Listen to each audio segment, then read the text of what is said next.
Ivoiriennes, Ivoiriens, mes chers compatriotes, il est des moments dans la vie des hommes, des peuples et des nations où la conscience que notre destin collectif transcende la somme de nos individualités et nous impose de franchir les limites de nos égos personnels, nous conduit à rechercher dans nos actes et dans nos discours le succès de la collectivité.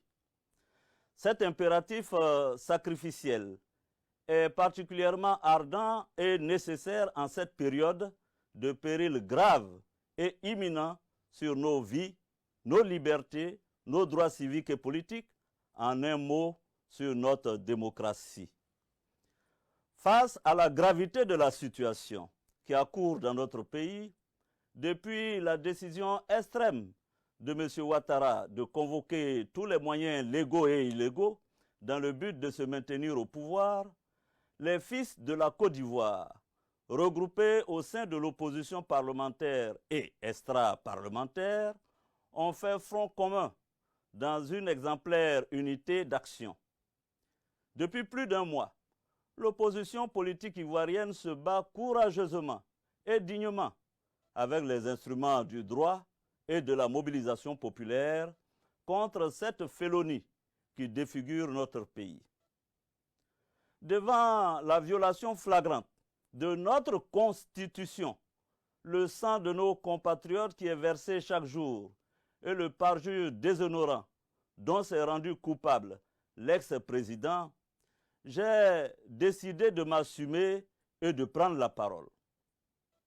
Je prends la parole car mon honneur me le commande.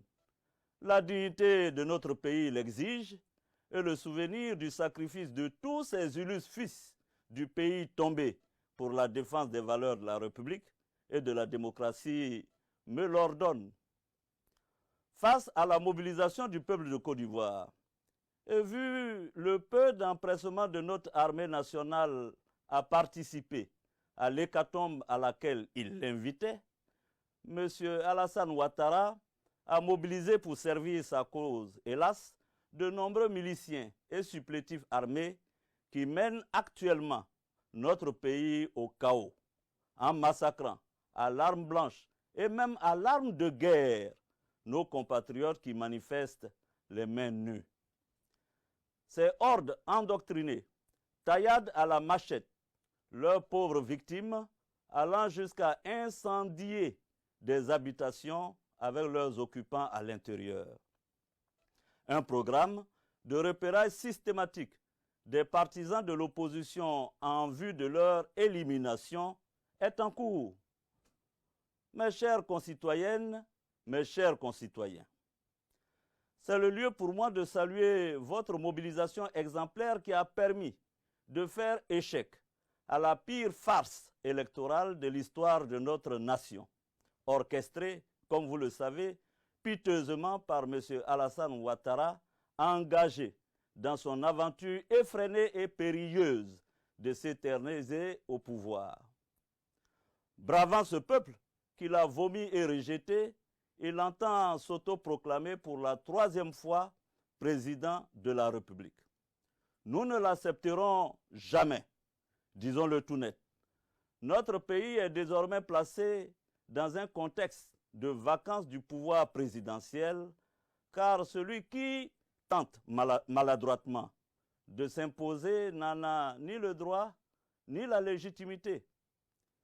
En ce moment historique, il n'y a de place ni pour les trahisons, ni pour les demi-trahisons. C'est donc la raison pour laquelle l'opposition responsable, constatant la vacance du pouvoir présidentiel, a décidé, dans le cadre de l'espérance due au peuple, d'ouvrir une transition politique. Le Conseil national de transition a été créé pour assurer les charges exécutives de l'État, assurer le fonctionnement régulier des organes et des institutions républicaines durant toute la période de transition. L'ancien président de la République, son Excellence M. Henri Konan Bédié, président du PDCI-RDA, a été désigné pour présider le Conseil national de transition dont je suis membre. Installé dans le schéma mental de tous les dictateurs tropicaux, M. Alassane Ouattara a basculé dans la violence aveugle en déchaînant une répression brutale via ses forces endoctrinées contre les principaux leaders de la transition. Ainsi, le président Henri Konan Bédié, président du Conseil national de transition, est l'objet d'un blocus à son domicile. D'éminents membres du Conseil national de transition ont essuyé des attaques à l'arme de guerre contre leur résidence ou ont échappé tout simplement à des assassinats et à des enlèvements. M. Alassane Ouattara veut absolument décapiter la transition pour pouvoir éteindre toute contestation et régner dans un consensus dictatorial où la paix qui prévaut est celle des cimetières. Moi, vu la traque contre les principaux dirigeants du Conseil national de transition, je décide, en toute responsabilité, de m'inscrire dans la continuité de l'œuvre entamée en contribuant à la mise en place effective des organes de la transition. Avec l'ensemble des forces vives de notre nation, nous conduirons la transition démocratique en vue d'élections libres, inclusives et transparentes dans les meilleurs délais. Seul antidote, je vous l'assure, à la violence qui accourt dans notre pays. Nos pères et nos mères ont payé notre liberté d'un trop grand prix pour que nous puissions accepter de la brader face à la forfanterie de quelques excités. Nous refusons que le viol de notre loi suprême soit considéré comme chose banale et puisse rester sans conséquence. Nous n'accepterons pas que pour la gloire d'un individu, un individu seul, notre pays comptabilise aujourd'hui plus de 100 morts et plusieurs milliers de blessés en moins de 2 mois, que des milliers de nos concitoyens soient emprisonnés parce qu'ils ont exercé leur droit à la liberté d'expression et de manifestation, et que des hommes politiques soient assiégés, traqués, pour avoir exigé le respect de la loi, rien que le respect de la loi. Les Ivoiriens n'accepteront pas, je vous l'assure, qu'une cour constitutionnelle servile et complaisante adoube le complot électoral et apporte sa caution à la forfaiture en cours. Ce n'est pas ce dont nous avons rêvé pour notre pays. Ne pas nous battre dans ces circonstances avec détermination, pugnacité et abnégation face à la tyrannie naissante serait une lâcheté dont nos dévanciers ne sauraient être fiers. C'est pourquoi, malgré les difficultés, malgré les douleurs, malgré les horreurs, en dépit de nos faiblesses, de nos manquements, de nos erreurs, voire de nos fautes, il faut qu'ensemble, chers compatriotes, nous puissions nous lever pour dire non à la dictature et faire barrage à l'ex-président de la République, Alassane Ouattara, qui veut prendre la Côte d'Ivoire tout simplement en otage. Le peuple ivoirien a montré son courage en refusant de se soumettre à la vindicte dictatoriale de l'ex-président, en appliquant courageusement le mot d'ordre de désobéissance civile. Les Ivoiriens ont démontré leur capacité à lutter pour la démocratie au péril de leur vie. Je m'adresse ici et maintenant au corps constitué et à nos vaillantes forces de défense et de sécurité. Au corps constitué, appelant à votre sens élevé de l'intérêt supérieur de la nation, je vous demande de désobéir aux ordres illégaux et de rallier le Conseil national de transition. Aux forces de défense et de sécurité, vous me connaissez, chers soldats, des années durant, nous nous sommes battus dans les broussailles comme dans les agglomérations. Notre idéal était d'apporter à la Côte d'Ivoire la démocratie et la liberté.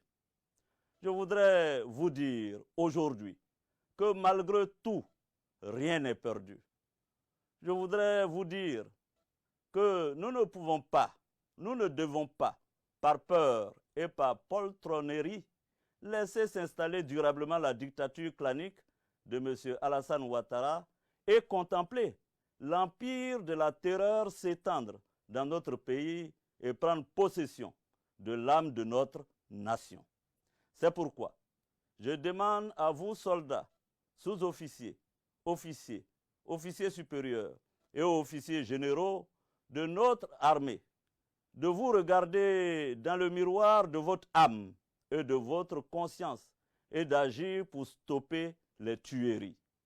Agir pour préserver notre pays de pogroms intercommunautaires, agir pour rétablir la paix et la concorde, agir pour redonner à notre Constitution ses lettres de noblesse.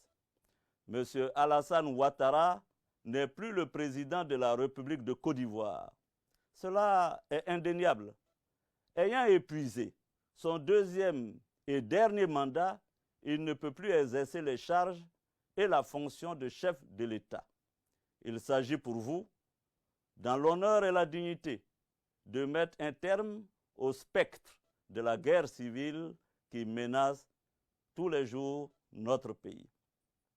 Pour terminer, j'appelle toutes les forces vives de la nation, les jeunes, les femmes, toutes les couches de notre beau pays balafré et assassiné, à se lever. Nous devons poursuivre la désobéissance civile avec plus de détermination dans nos villes et villages afin de faire respecter la volonté de la grande majorité des Ivoiriens.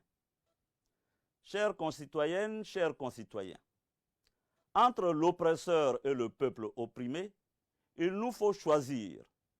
Et ce choix, c'est maintenant. Personne ne peut prétendre aimer la Côte d'Ivoire plus que l'Ivoirien. Personne ne viendra nous libérer à notre place. Nous ne devons compter que sur nous-mêmes pour vaincre ou périr. Et nous vaincrons car nous avons la vérité et Dieu est avec nous. Que Dieu bénisse la Côte d'Ivoire. Je vous remercie.